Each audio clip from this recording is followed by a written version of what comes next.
కొన్నిసార్లు జరిగే అంశాలన్నీ కూడా మామూలు షాక్ ఇవ్వవు. ఈరోజు అదే పరిస్థితి. ఉదయ్ శ్రీనివాస్ కాకినాడ ఎంపీ గారు, ఆయనకి అసలు ఊహించిన షాక్. అసలు ఎంపీ స్థాయి వ్యక్తికి ఇలాంటి ఎఫెక్టా? రాష్ట్ర వ్యాప్తంగా సంచలనంగా మారిన అంశం ఇది. ఎంపీ పేరు చెప్పి మెగా ఫ్రాడ్ అండి. లక్షలు వేసేసిన నేపథ్యం. తంగెళ్ళ ఉదయ్ శ్రీనివాస్ ఆయన నేపథ్యం మనకందరికీ కూడా తెలిసిన అంశమే. అనూహ్యంగా యువకుడు పవన్ కళ్యాణ్ గారి ఆశీస్సులతో ఈరోజు పార్లమెంట్ సభ్యులు అయిపోయిన నేపథ్యం, అందులోని కాకినాడ లాంటి ప్రాంతంలో ఊహించిన విధంగా. సో ఆయన అదృష్టం ఆ రకంగా వెళ్ళింది. ఖచ్చితంగా యువకులకి పెద్దపేట వేశారు కాకినాడ ప్రజలు. కానీ ఇప్పుడు ఈ అంశం ఎవరికి కూడా అసలు ఊహించిన విధంగా జరిగింది. ఇది అన్ని ఇలా కూడా జరుగుతాయా అని చెలరేగిపోతున్న సైబర్ నేరగాళ్ళు, సెలబ్రిటీలను సైతం బురిడీ కొట్టిస్తున్న వైనం. లక్షల రూపాయలు దోచేస్తున్నారు. ఓకే, సామాన్య పెద్దలు చేశారు, బెట్టింగ్ యాప్లు చేశారు, ఇలాంటివి మనం చాలా విన్నాం, చాలా చూసాం. కానీ ఎంపీ పేరు మీదే ఫ్రాడ్ జరగడం అంటే, అందులో కూడా జనసేన ఎంపీ పవన్ కళ్యాణ్ గారి టీము వ్యక్తిపై జరగడం. కోట్లు కొల్లగొడుతున్న సైబర్ రాక్షసులు. కాకినాడ ఎంపీ తంగెళ్ళ ఉదయ్ శ్రీనివాస్ పేరుతో పెద్ద సైబర్ మోసం ఆలస్యంగా వెలుగులోకి వచ్చింది. వాట్సాప్ డిపిలో ఎంపీ ఉదయ్ శ్రీనివాస్ ఫోటో పెట్టుకుని ఫ్రాడ్ చేసిన మోసగాడు. వాట్సాప్ డిపిలోనండి ఉదయ్ శ్రీనివాస్ గారు ఫోటో పెట్టుకుని ఆ ఫ్రాడ్కి తెగించాడంటే ఒక పార్లమెంటు సభ్యుడిని అసలు ఊహించవచ్చు ఎలాంటి పరిస్థితులు ఉంటున్నాయో. ఈ ఘటనలో ఏకంగా 92.5 లక్షల కొల్లగొట్టిన వైనం.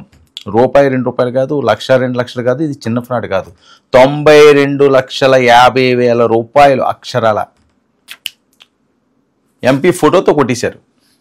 ఇక ఉదయ్ శ్రీనివాస్ పేరుతో తన కొత్త నెంబర్ అని పరిచయం చేసుకుని టీ టైమ్ సిఎఫ్ఓ గంగిశెట్టి శ్రీనివాసుకు మెసేజ్. చూడండి ఎంత నాగ్గా కొట్టారు అని. అత్యవసరంగా డబ్బులు అవసరమని చెప్పిన సైబర్ మోసగాడు.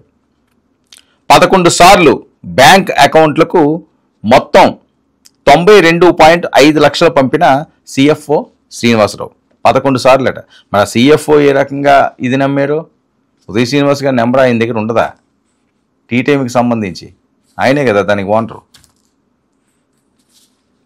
సెప్టెంబర్ 8న ఎంపీ ఉదయ్ శ్రీనివాస్ను కలిసిన సిఎఫ్ఓ శ్రీనివాసరావు 3 రోజుల క్రితం కలిసాడు ఆయన.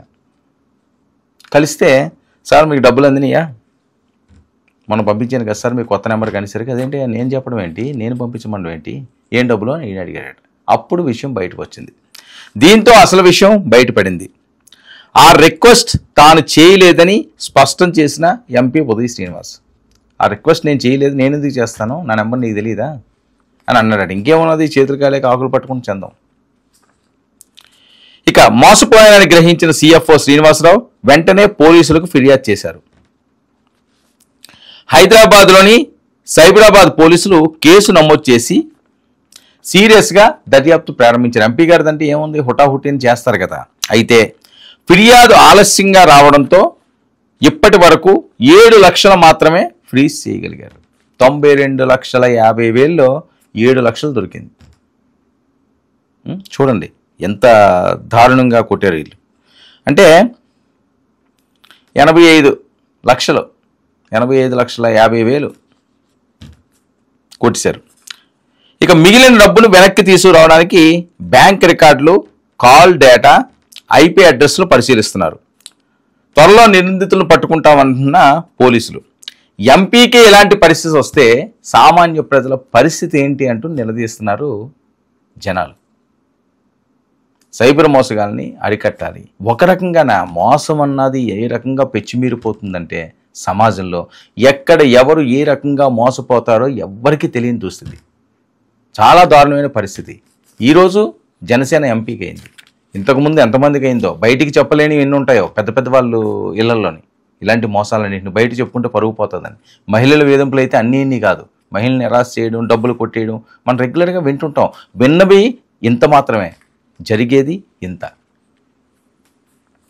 ఇక ప్రజలు తీసుకోవాల్సిన జాగ్రత్తలు: అనుమానాస్పద లింకులు మాత్రం దయచేసి ఓపెన్ చేయొద్దు. వాట్సాప్ మెసేజ్లు సరిచూసుకోవాలి. ఫోన్లో మాట్లాడి నిర్ధారించుకోవాలి. ఈ రకంగా ఇప్పుడు CFO క్యాడర్లో ఉన్నతను అంత అమాయకంగా ఆయన ఒక MP స్థాయి వ్యక్తి ఎందుకు నా నెంబర్ మారిందని మెసేజ్ పెడతారు? సార్ మీ నెంబర్ మారిందని అడిగితే ఏం పోయిందట? ఇలా కూడా ఉంటారా? చదువుకున్న వాళ్ళు కూడాని, ఎవరో చదువు లేదు, ఏదో అనామకులు, పాపం వాళ్ళకేం తెలియదు అనుకున్న వాళ్ళు మోసపోయారంటే ఒక అర్థం ఉంటుంది. ఒక స్థాయిలో ఉన్న వాళ్ళు కూడా వీళ్ళకి ఆ ఛాన్స్ ఇస్తున్నారంటే ఇంక ఎటుపోతున్నాం?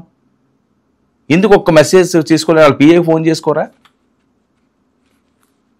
చాలా వింతగా ఉండే పరిస్థితులు ఇవన్నీ కూడా, చాలా వింతగా. సాఫ్ట్వేర్ అప్డేట్స్ చేయాలి. సైబర్ సేఫ్టీ అవగాహన పెంచుకోవాలి. ముఖ్యంగా శక్తివంతమైన పాస్వర్డ్లు ఉపయోగించాలి. సైబర్ నేరగారు ఎవరినైనా మోసం చేయొచ్చని చాలాసార్లు రుజువైంది. కాబట్టి జాగ్రత్తగా అప్రమత్తంగా ఉండాలి. ఏ ప్రాంతం నుంచి, ఎటువైపు నుంచి ఏ ప్రమాదం పొంచి ఉందో ఎవ్వరికీ తెలియదు.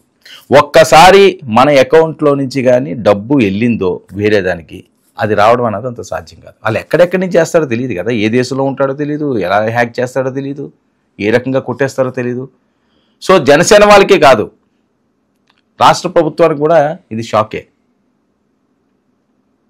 ఎంపీలు కూడా షాక్ అవుతున్నారు. ఏంటి ఒక ఎంపీని ఈ రకంగా మోసం చేశారా అని. 85 లక్షల అమౌంట్ అంటే చిన్న అమౌంట్ కాదు కదా. 7 లక్షలు ఏదో ఫ్రీజ్ చేశారు.